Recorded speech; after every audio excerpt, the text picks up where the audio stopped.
Igbo daalụnị. Chukwu ya gọzie unu ka unu si eso anyị n'ụlọ anyị bụ Enuani Cultural Forum. Achọrọ m ka ọ bụ n'ụlọ anyị dị na YouTube bido na-ekpo ọkụ ọhụma. Biko ni gbaanị mbọ hụ na nye ọbụla unu kiribeni unu eke ka ndị mmadụ nwezikwa ike soro anyị na-amụ ya bụ akwụkwọ ka anyị nwee ike na-akwa n'isi asụsụ anyị bụ ndị Igbo ka ọ na-aga n'isi. Tata isiokwu anyị ga-enebanye anya bụ ihe ndị oyibo akpọ polysemy, Igbo words with multiple meanings. Ya ka anyị jekọrọ enebanye anya. A ga-enebanye anya na ofu mkpụrụ okwu na ọ bụ n'Igbo, ofu ọnụ ọkwa eji ekwu, ofu mkpụrụ edemede kwa eji ede, ofu nyọ kwa eji akpụ a, mana ihe ndị ọ pụcha enwenide ka a nebanye anya. Mkpụrụ okwu nke izizi bụ fair, to cross over, switch, efewe n'akụkụ nke ofu abụọ. Fair, to resuscitate or revive. Ote daa mmiri agbafeme, o meberi nọ n'ịshọkaniri daa agbafeme, we revive him. Fair, to spray or sprinkle. Aba nwere iwu mmiri fe wụsịa, eweri mmiri fe, I sprinkled water on it.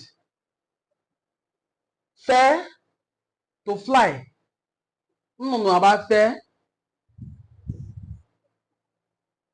Fair, visit, take a walk. Ị ga-enwe ike sị na ife ilo ka ife jebe mmadụ, to visit someone or to take a walk. Fair, to serve. Efe mmadụ, ofe mmadụ, I served someone. She or he is serving someone. Fair.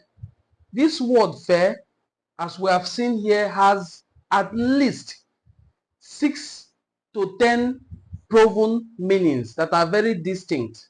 So this is actually one of the most versatile Igbo words, one of the most polysemous Igbo words you can think of. I know you have more meanings to bring out from this word fair. Share it with us on the comment section. I would like to hear from you. Meanwhile, I want to use this opportunity once again to thank everyone who is following this channel for how you have been commenting and sharing our posts. Do like, comment, and share this particular post to your audience. Thank you, and God bless you for supporting Enuani Cultural Forum. Thank you, and God bless you.